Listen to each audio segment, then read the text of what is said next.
Howdy, all you delicious people. I'm here today to review Power Rangers Dino Fury, the first three episodes.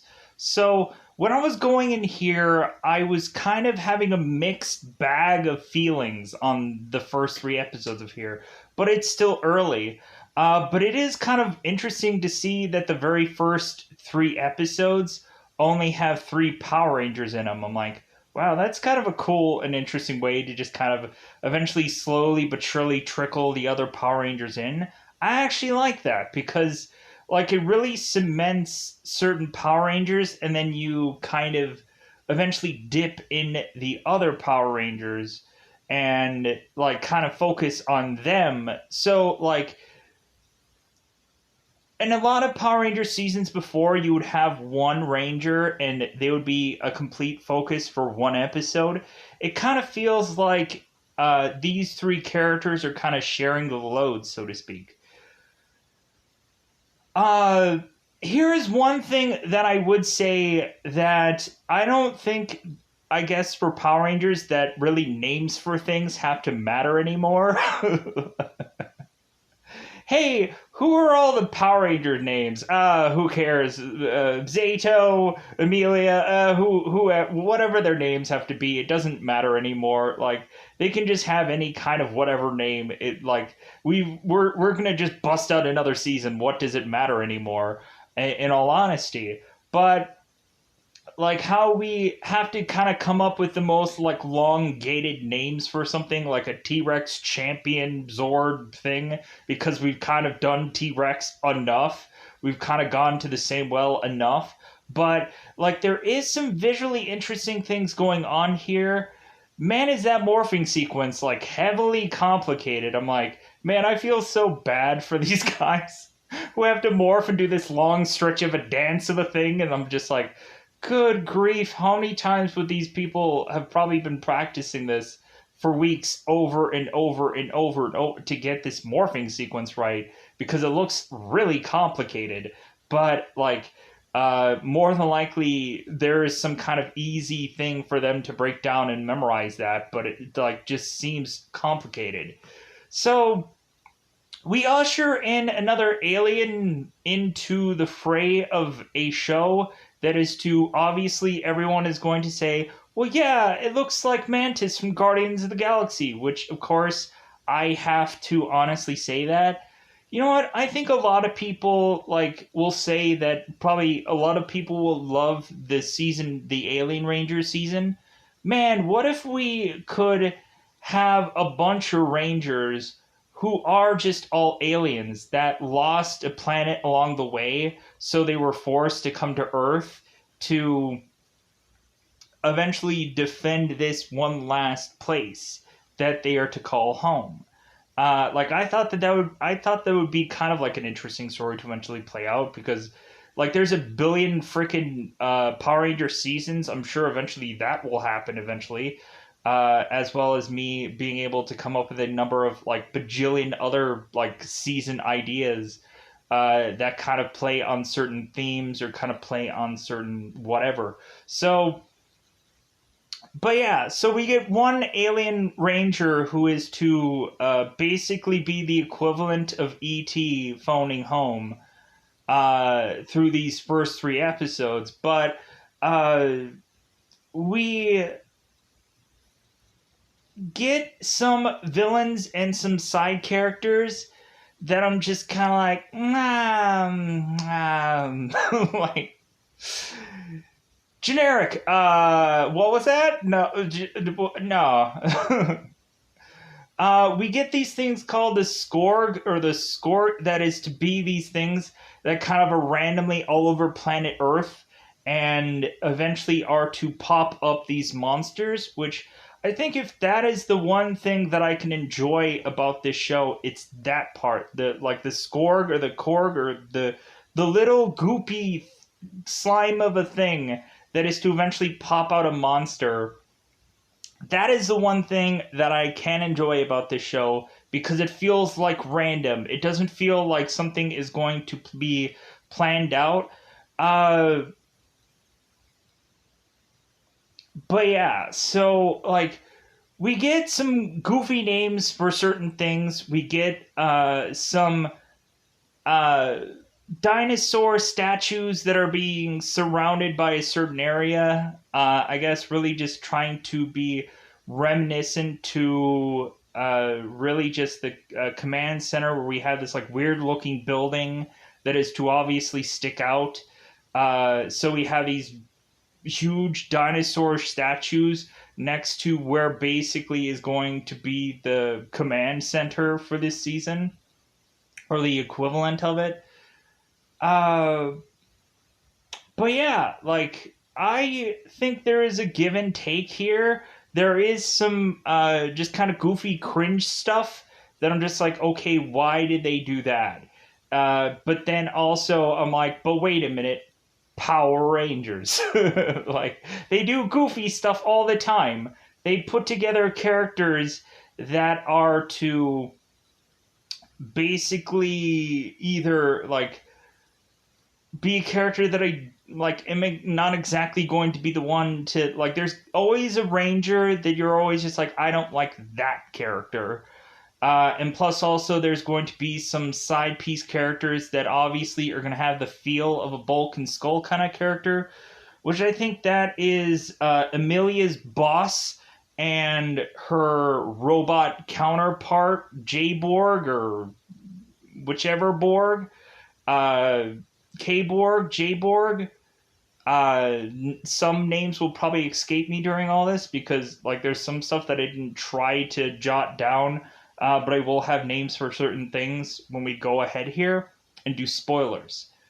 So, yeah, like there is some kind of familiar territory here, but there is also uh, some things that I think are just like, wow, like that's how they're kind of doing the viewing globe in this season. Like, wow, that's actually kind of cool. Like the whole the whole Buzz Blast thing. I was just kind of like, it's the name is kind of a cringy thing, but once you kind of get past the goofiness or the cringiness that goes into the whole Buzz Blast thing, all of a sudden you're to realize like, oh my god, this Buzz Blast thing is actually like a perfect way to get the Rangers to know what's going on in their whole entire like town because like we don't have like a real Zordon in this season or we don't have a viewing globe, so we basically have a buzz blast, and we bizarrely also have this like uh, Power Ranger going on this news report and telling everybody to hey call and let us know if there's going to be like a monster in your vicinity. So this is kind of like Ghostbusters in a way. We don't have the Ghostbusters feel already. It's like, hey, just call this 1-800 number now and let it and we're ready to believe you kind of whole situation. Uh, which like once I started to break that down, I'm like, yeah, like there is some kind of vibes of like ghost busting a little bit here, so to speak, in a kind of roundabout way. So yeah, like I think that's all I wanted to say about this in a very cryptic like sense, if not teeing up most of the show for this 3 episodes. Uh,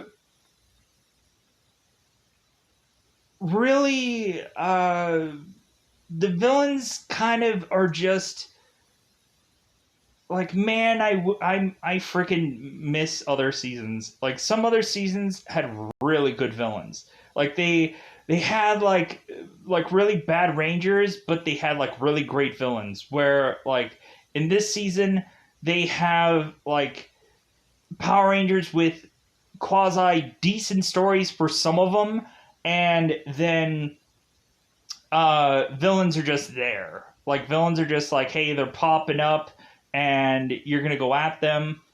Uh, I think it was somewhat interesting how they came up with the minions in this episode. The God, what are they called? Henchmen in this one. Uh, But yeah, so like, but yeah, like, and there's also like the way of which they kind of go a little bit into the command center thing of this season. Kind of feels like the latest or the last like Power Ranger movie where there has to be some like weird place where this command center is to be in. Like it can't just be, oh, here's this hidden hatch and hey, here's this command center. How is it that I was the only one out of the entire world to find all this? Uh, and I think the really cool thing out of this whole entire episode probably has to be the Zato battle, where he's kind of like in his like his not his Power Rangers outfit, but his like war outfit, and he's like trying to fight the enemy, and like he's riding a dinosaur. Like that's got to be freaking like the best part out of these 3 episodes is just that battle that happens because like you're desperately wanting like a big massive battle, and like that kind of paid off because a lot of times you don't get a massive battle happening in Power Rangers. Like a lot of times you get episodes with like multiple villains, or you'll get episodes with just like a Halloween special where all of a sudden like that's when they kind of dump in a lot of stuff, which is great. But there's rarely like big, huge, massive battles that actually are just like, oh man, that's kind of cool. But anyways, let's go into that double 5 time territory, and let's go into this thing called spoiler time. Spoiler time. It's about that time we can do not morph, but spoil. So, uh, since I'm into spoilers now, they had to come up with the Morphin Master characters. Honestly, that was just a goofy thing to just. I think supposedly the Morphin Masters have been used once before in Power Rangers. I think in some show or something like that, but it's kind of hard to make out if you're going to make out. But and plus also the Morphin Masters look drastically different, I think, from the iteration or whatever they had. I think also the Morphin Masters have been in a comic book too, so like if you don't know about that, check that out. I'm sure there's a video on YouTube somewhere in the ether of things. So, but let's get into this. So, probably the best story that I can easily like is actually the Pink Rangers for once. Usually I like the yellow because yellow is probably the really attractive ranger, and I'm like, yellow ranger. But I actually like the Pink Ranger story. Like, it, of course, easily fits me because you have Amelia that ends up going into this Buzz Blast place to desperately try to talk about this place called Dino Henge. What a goofy name. But everything's going to be a goofy name. And so, Dino Henge is to maybe have some kind of ghost in that environment. So, Amelia is trying to trick her boss into trying to do this story so that way she can also get some kind of ghost story under her belt. Because it seems that Amelia is to come in there with some kind of ghost net trapping device, which, again, cool, right? So, like, I freaking want ghosts in this freaking show then, but we're not going to get that because, like, it's just going to be plopping down monsters like nobody's business. So Amelia is to go to this BuzzFeed place, and it's a mixture between a a news broadcasting place, but also like of course like a YouTube channel or a Mixer channel or whatever the heck else that exists out there. Probably not Mixer because I think Mixer is toast. Like it feels like a Twitch, YouTube, whatever kind of place. More than likely news, so that it's probably YouTube, but whatever. So, and we have Amelia that had to forcibly do this glow in the dark lipstick tutorial, and she's like, "Come on, everybody, like, comment, and subscribe afterwards." I'd hope that you do that too, but if you don't, it's completely okay. Because at the end of the day, at least you're here. So, at least you're here, being a part of some of this. Not me, just whatever this is, this thing. So thank you. Uh, so, and the video has already popped up that she had done this, and the boss is like, "Good job." Good job. You're doing like fluff pieces or crappy stories that like it's just gonna be like, what is gonna be next? Like swimsuit season? Come on. Like, no offense to swimsuit season, because like a lot of women be banging, if you know what I mean, but like banging in a nice way. But like freaking like, come on, like give her some real stories, like give her some juicy stories. So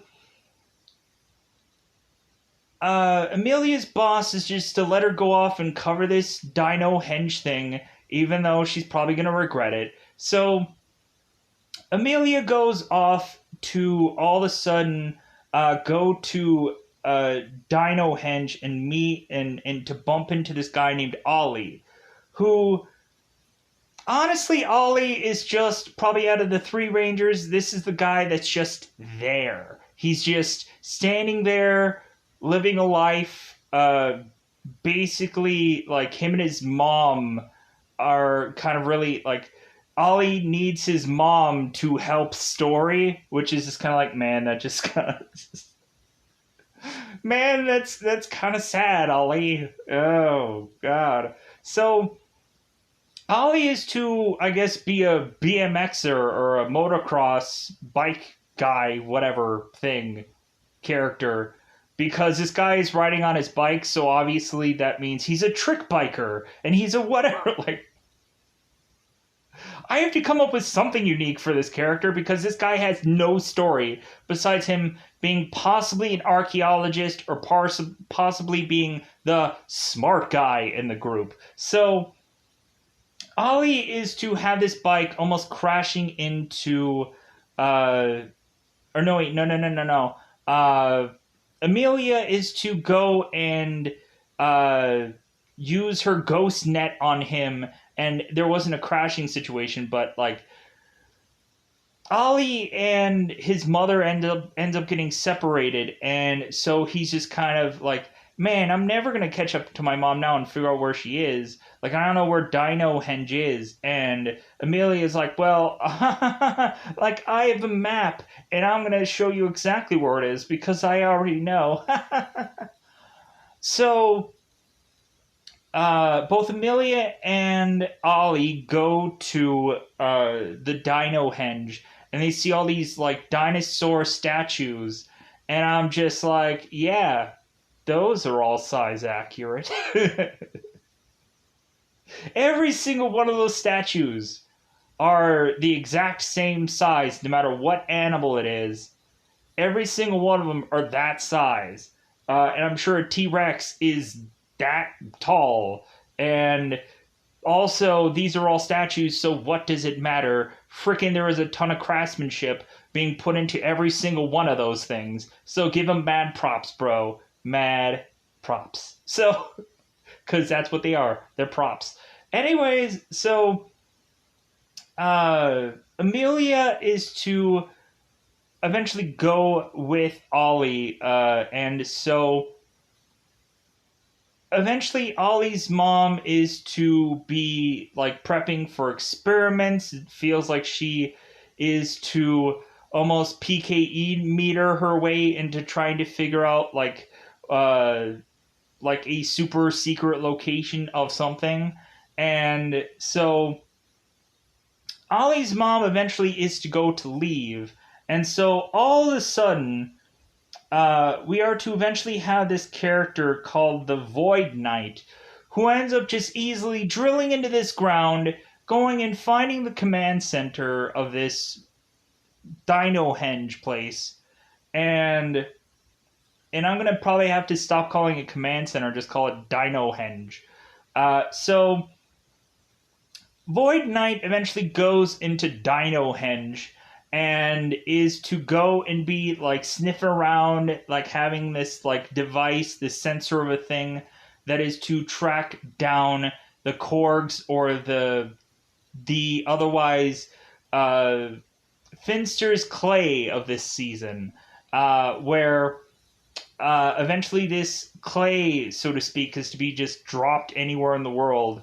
And once you have person that gets closest to it, it's going to be like Mood Slime from Ghostbusters 2, where all of a sudden, like, this thing gets so angry and so upset that all of a sudden it becomes a monsterish thing. So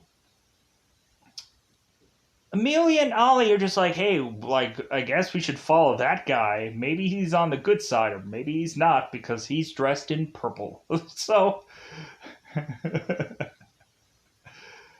why is it the villain supposedly in this story looks just like the Power Rangers in this story? Is anybody confused about that? Why they have to almost look the exact freaking same? I think immediately whenever I saw an image of this, I'm like, oh, that's probably the sixth Ranger of this season. But then I end up like going like, oh, so he's the villain of this season? And bizarrely, he has like the same kind of design as the Power Rangers? That makes no sense. But is there eventually going to be another villain? And then that villain is going to boot frickin' the Void Knight out, and then eventually he'll just be on the good side? I don't know because I haven't seen this whole season, but it is what it is. So, but that just kind of like, why is the villain look and have the same pattern as the Power Rangers? They should be different, but I guess they couldn't, like, I guess they already made the suit and they were just like, well, like, should he be the Sixth Ranger? Should he be the, F it, villain? Like, how about we just only do 5 right now and figure that out in the second season or something? So, so Void Knight is going through this place, and all of a sudden, that is to all of a sudden have a what is to be the alpha equivalent this season. We have this Dino cyborg because alpha. We have a character called Solon, because the hits of the name just keep rolling off the tongue, right? You know what? Like, this character might, in some lights, have a good design, but I also feel like it's a random mash of something, also, where it's just like, hey man, we have to come up with another, like, freaking alpha character in this one. Ah, do that. Okay, sure. Like, man, we're probably going to eventually make him a ranger probably anyway somewhere down the road. Or if not, then, like, like, at least it looks so drastically different that it feels like if we try to go with this thing somewhere down the road, at least it won't feel like a copy and paste from that.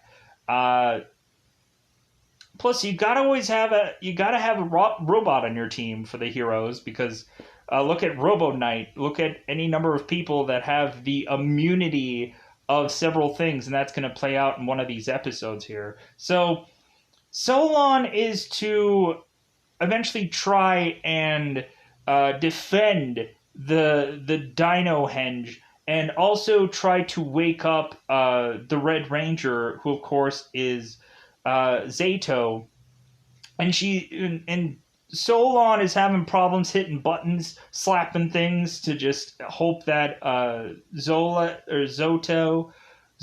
is gonna wake up. And I'm like, man, this kind of feels like Indiana Jones and the Holy Grail, where like we have the one knight who is just forever on guard for any moment when evil is to strike, basically. Or in other words, like, hey, they're gonna try to protect the Holy Grail of things. So it seems that the Power Rangers have like this huge crate of this Corb or the Finster Clay stuff, and so eventually that ends up getting like dipped out, and so Void Knight is like, oh great, like freaking I could just take all this and just take it back home, because we find out that uh the Void Knight is to have this area called Area 62, where that is to be his hideout, and it seems that he is going to use all this Korg to power up something, which I'm not sure yet. Uh, so what ends up happening is that Zolan is kind of telling Ollie and Amelia, hey, like, go and grab some swords and defend yourself, because Void Void Knight was eventually going to attack them, and so Ollie grabs a sword, and so uh, Solon is to say like, "Hey, I have this henchman little figurine thing," because like basically after Megaforce, we now have to do these little action figure things that are just going to be its own little selling device. Hey, get all these mini figures now. Like, get all these mini little things now. Like, so we can just kind of like trickle out all these accessories, which I get it. It's smart marketing. It's smart things to just kind of trickle these things out. Just trickle them. Um, so Zola tosses the little figurine for the henchman, and the Void Knight catches it, and then he ends up uh, activating the henchman, and so that leads to have both of the swords all of a sudden start to glow pink and blue, and Solon is like, oh my god, like these are going to be the kids that are going to like obviously be the Power Rangers because these swords have chosen them. And so that's when Zola goes and tosses two other figurines, and I'm like, Void Knight, you better catch these too. But no, like the two Power Rangers get their figures, and then they morph into the blue and pink Ranger. Where of course we always have to have that spot where they're just like, yeah, like this is great. I now morphed. Whoop de doo. And then and everything after that, they're just gonna like, who cares? Like, meh. Like, but it is kind of interesting because like there is a past thing of Power Rangers where they reference that it's like, hey, like we're gonna be Power Rangers, like what are we gonna get next? And so like Ollie used to say, it's like, well, if you've ever watched the news, I guess eventually we're gonna get Zord somewhere down the line. And I'm like, yeah, so they're actually like they actually live in a world where Power Rangers have happened once. I'm like, good. So it's not like it's a thing that only this world exists, where it's like bottled in its own thing, which I'm like, okay, that's great. So, uh, Zato is to eventually finally wake up to just kind of even the playing field, even though there's a number of like henchmen and Void Knight and whatever, all kinds of jazz. So, uh, eventually the villains all leave. They all get like beaten down and whatever. Void Knight ends up leaving like usual for anything because he's the big bad villain. So, but Ollie is to notice that Void Knight had left his device to track down where the clay is of this season. And I know they said this thing multiple times, but immediately it just goes out of my brain when it has some goofy name. Uh, but you remembered everything else? Not really. But anyways, so pushing on. So Ollie is to figure out that he can attach this device to this droid, and since this droid has this air ability, of course, because of droid, that they could probably find the Korg stuff or the Korb stuff a lot easier because of droid. I'm like, yeah, just hope that it has like a battery of a million years and you could just have this thing track all that down. So so Zato is to power down, and we just see, of course, these like mantis, like, of course, like, ears or whatever. But eventually when Zato is to eventually go into the public, because here's the thing. This guy has been walking into town for I don't know how long, and the Rangers now just realize, you know what, maybe you should just disguise yourself, maybe put on a hat or a helmet, or maybe you should just have those whatever weird mantis things just suck back inside you for whatever bizarre reason. And so Zato is like, good plan. And so Ollie is to make his way to tell his mother about like his plan about the whole droid thing and tracking down all the uh, alien monster making goop. So we also have Zato, who is to tell us that Zato had went to planet Earth to try to defend it along with the dinosaurs. And so now we just get this really cool spot where like Zato and all of his men are kind of defending the planet, and we have Zato who like jumps onto this T-Rex and is like, yeah. he's like freaking pinging off all kinds of flames and things coming at him. There's this big battle that looks really cool. But eventually, like that was bajillions upon bajillions of years ago. So, like I think it was like 60 some odd million years ago that whole thing was to take place. So, but pushing on. So, eventually what ends up happening in this episode is we have a monster that is to eventually appear in this episode. Wait, let's backtrack a little bit. So in that big huge battle, eventually what ends up happening, because on the evil side, they had the ability of eventually going and making this huge gigantic thing of a monster that could even dwarf over a lot of dinosaurs. So the Morphin Masters were to appear to eventually give all these people that are defending the Earth these Power Ranger powers. So we technically get a full roster of Power Rangers and how they look and whatever in the first episode. And so basically whoever comes in next after that is just going to get secondsies, is just going to get like another man's rhubarb or whatever. Like somebody is going to be swimming in someone else's like aftermath, so to speak. So of just like, hey man, like who used this soup before? Because like somebody farted in it. So the Morphin Masters came and just said, hey, here's your freaking power. And peace, we're deucing. We're going to get out of here because we have other things to do. So, like, we don't have, like, the Zordon approach to this. We just have, like, some Morphin Masters come on in and be like, hey, here's some freaking powers. Deuces, outie. So, does this happen before the whole, like, Zordon thing? I don't know. That would be cool if it did, because then we could be like, hey, prequel, like, what really happened was Morphin Masters.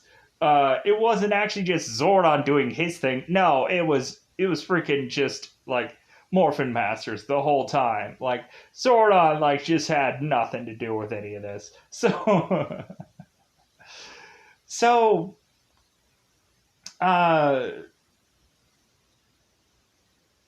So the very first villain that we get in this episode is to be this thing called a Shockhorn, that is basically just straight up just like this rhino kind of villainous character. But we also get this like side character that is to be this like goop of a character that like it's a mushroom goop character that is to be called Mucus, that I guess bizarrely is to be like the equivalent of probably just a character that just shows up, but she really, or this Mucus character really doesn't have a place. Like, she's there, but no one cares. Like, because what does she do? Nothing for this story. Like, she doesn't help Void Knight. If anything, she's, I guess, just to be there to ask Void Knight questions, so that way Void Knight can tell the people at home what's going on, instead of him just doing a thing and nobody understanding what that is. That's basically what Mucus really is in this show. And like, and that's kind of an awful freaking like name to have, but like I don't know how many like they've had like minions who would, I think were called like loogies or something like that. And like you just eventually have to have some freaking gross minion or lackey or whatever names that eventually pop up eventually. So Shockhorn eventually is to be this character that is to just be there to have the Power Rangers eventually figure out their powers, which kind of really happens very easily because we have the already Red Ranger who knows everything about the morphing thing, and he's like teaching the pink and the blue how to morph, and so he's basically the Tommy of the season without being a Tommy, because technically he has pre-done morphing Power Ranger and whatever stuff before. But now, like, he is to be with this group. It's basically Power Rangers in space, like 100%. But, like, Zato is actually an alien, where Andros was, I think, just a human from another planet that had powers, weirdly. Like, psychic ability powers, from what I remember. But it's been a long time since I've watched Power Rangers in Space. Eventually I want to get back to it, because I actually like Power Rangers in Space. It was a good show. So, to me, I don't know. People could probably be like, I hated Power Rangers in Space. That sucked. I hated what they did to a certain character that was blue and was in a fishbowl. And you know what I mean. So, why isn't he just spoil Power Rangers? It's been on forever. I don't know. Moving on. So really, the whole episode is just to guide Ollie and Amelia through their steps of getting their Zords and their goofy names, and having to like I think it's actually kind of smart writing on these people's thing to have a person that, like, I don't know anything about this whole Power Rangers biz, so you have to tell me every name of everything, so that way then we can understand what these names are, like T-Rex Champion, any longer of a name that you have to come up with for the Zords, of which that like have, of course, consistently been done way too often, like a Tyrannosaurus or a Pterodactyl or a Triceratops, and so on and so forth. So, but yeah, so going into this one, so of course the goofy rhino of a character, who is to be Shockhorn, which basically is a rhino ripoff, honestly. That guy is to, of course, go down for the count as per usual, just Megazord him out, and slice and dice as per usual. So, really just getting into like some stuff that is to, because they really stretch these episodes out, because like the whole Void Knight thing was like episode 1, and I was like, wow, like they really just covered a lot of like, they covered like not a lot of stuff, but they like stretched it really good for one episode. And then the second episode was Shockhorn, which that was a whole entire episode to do that, because they kind of like showcased him, but then eventually they're just like kind of like put a pin in that, and then they go into second episode. So, third episode is to be about Zato and him trying to ET phone home because ouch. So, Zato is wanting to call his home planet because he misses his mother. And so Zato is to try and use the device to try to contact his home. But weirdly enough, there's some piece missing that they have to go through this whole entire episode to try and figure out how to get that piece and whatever. It's a whole like scavenger hunt for this one piece. But weirdly enough, Zato had the piece with him all along, which was this weird, like red ruby of a medallion on him that was to be the piece that they needed, but they still needed the goop to power up this thing to eventually have Zato like talk to his family or just send a message out onto planets, whatever. So, like, I don't think they're gonna do this, but man, it would be cool if we would just have other alien Power Rangers. I want alien Power Rangers. I don't know why. Like, I just want like these characters to have like a thorough, thick backstory because I guess Alien is the only way to do that. Where like when you go human, you get to be Gloomin because freaking like it's just like, hey, this person is just there. Hey, this person is there. Ollie is just there. I want Ollie to really prove why he needs to be in this roster or this rooster of people. So, but anyways, we also have a decent villain in this episode. Yeah, it is a kind of in this third episode. It really is a copy and paste of Medusa. It straight up is, but like you know what? I can't flack him for it because, like, it seems like an interesting story.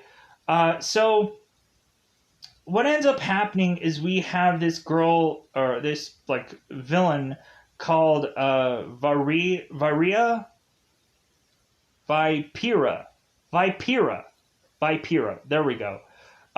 Straight up Medusa, but, like, her chest is to have these giant eyes that are to basically hypnotize people and freeze them. And I'm just like, okay, like this seems to be like an interesting kind of like they have to kind of strategize and figure out how to beat this villain. And you know what? Like, bravo to that. Like, yeah, I'm kind of just straight up thinking like Medusa, the whole thing, the whole episode. But I'm like, you know what? Bravo. This seems somehow different than a normal just like, hey, let's just sword this thing to death and then just Megazord rolling in and kaplow and like roll credits. It seems like there's some strategy in this episode and I can enjoy that for that at least. So what ends up happening is we have Vipera who is to eventually use the Buzz Blast like recording feed or just like this monster is live streaming and taking control of Buzz Blast and channeling her eyes out to everyone. And so there's a massive amount of people that all turn into these like mannequin or frozen like people when they are to look into the eyes and watch Vipera on this TV. So Zato is to also just look at the TV and he's like, So Solon is to bizarrely be able to use some kind of thing to unfreeze Zato. And so now we have to use some strategies of having Zato now having to fight people blindfolded, which I'm just like, dude, you're going to just fall off to the side of this freaking, like, if you're on the top of the building, you're going to fall off this thing and die forever. Like, there's also an episode where we have this, like, I think it's the same episode where we have like Amelia going to this psychic, and I'm like, man, wouldn't that be a cool like character to have in a Power Rangers episode where like you have a Power Ranger who is to supposedly be this world-renowned psychic, but then she ends up finally admitting that she's a fake, and then she ends up becoming a Power Ranger to just kind of make up for all the lies that she had said. Like, man, would that be like a sweet freaking storyline for some Power Ranger to at least give them something that they've had, like some kind of backstory or something. But so Zato is to go to this psychic that is actually to be a sham, because Ollie is to tell this psychic about him and Amelia, like that they're lovers, and the psychic is just like, yeah, you're going to be forever together for years and years. And so Zato goes afterwards and congratulates Ollie and Amelia for like, hey man, like good work, like you guys are gonna be a great couple. And Ollie's just like, yeah, that girl's a fake. And like, and Amelia's like, I don't know, like maybe. Should we hold hands, Ollie? Maybe I'm starting to feel something. I don't know. Maybe you're feeling something. Yeah, it's never going to happen. They don't really do that much anymore in Power Ranger shows where, like, a whole relationship thing and a Power Rangers thing is, like, very rare, or it's this secret thing, or like in the Beast Morphers episode, they had this whole rule where Power Rangers can't date Power Rangers or whatever the freaking thing was. There was some goofy rule that you can't date a Power Ranger. Whatever. Will it happen? Won't they happen? Probably not, because it doesn't really matter. It's Power Rangers, and so they don't do date things all that often. But they freaking should. Like, could you just imagine if you just had Power Rangers that, like, really were just like, hey, man, like, I'm going to really, like, fight against you for realsies because there's motions involved, and that could create a very interesting story, but instead, not so much. So, what ends up happening is Zato is to basically just straight up do this whole thing blindfolded, and eventually Ollie and Amelia eventually are to break from their curse of being like kind of frozen in place too. And so, and I'm not even going to go through the K-Borg thing with Amelia's boss. Like, Amelia's boss had some goofy robot that was supposedly supposed to do her job way better than she could. But we just had these characters that just turn into this Bulk and Skull characters that, like, the robot ends up going and smacking her foot into this quick cement, and then she's just, like, hobbling around in quick cement, and all of a sudden she sees a monster. She's calling for the Power Rangers desperately, like, oh, help! Because, like, this robot does not have a robot-like thing to them. This robot is just a person they need to put in here because Bulk and Skull, in all honesty, in all brutal honesty. And so, and we also have, like, Amelia's boss that is just this goofball also, where in this psychic episode, which is this one, she ends up deciding that she's going to go blindfolded and just know where she's supposed to go everywhere. And that she supposedly has a keen sense of where everything is, which she actually doesn't, because she couldn't even tell where the camera is because blindfolded. So, so back into action. So what eventually happens is, of course, that I'm thinking, how are they going to do the Megazord blindfolded? This seems like crazy. Like, I'm just waiting for like Megazord to just like crash through like 20 different like buildings just because I can't look, man. I just can't. So, but we just consistently have these rangers that are kind of like doing this through this whole episode. They're like kind of blocking their hands through the whole episode. They're like, I can't see, I can't look. I'm gonna be dabbing this whole episode.